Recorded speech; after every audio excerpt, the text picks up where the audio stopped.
Growing महसूस हो रहा है। अभी शहर का जस्ट स्टार्ट किए हुए ग्रामीण में अच्छा माहौल, एक आध सीट में हम थोड़ा कमजोर है लेकिन बाकी सीट में अच्छा रिवाइव हो जाएगा। जी जी आइए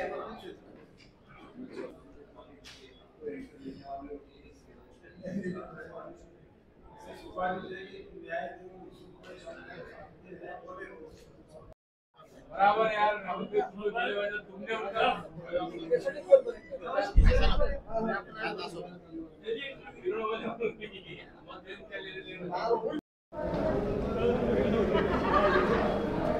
चलो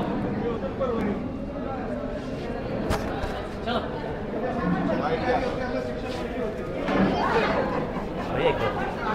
अब भी सब तुम्हें देंगे तो हमारा क्या होना है।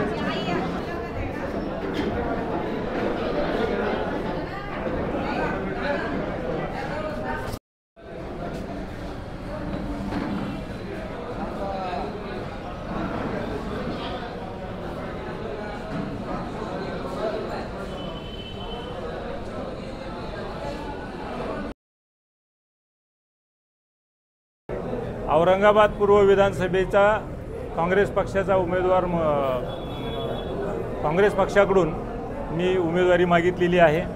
आज गांधी भवनमध्ये काँग्रेस पक्षाच्या सर्व उमेदवारांच्या मुलाखती झालेल्या आहेत। मोठ्या उत्साहात या मुलाखती पार पडलेल्या आहेत। आम्ही अपेक्षा करतो की पक्ष आमचा विचार करेल आणि आम्हाला या मतदारसंघातून निवडणुकीत उभे राहण्याची संधी देईल। आपलं नाव सर?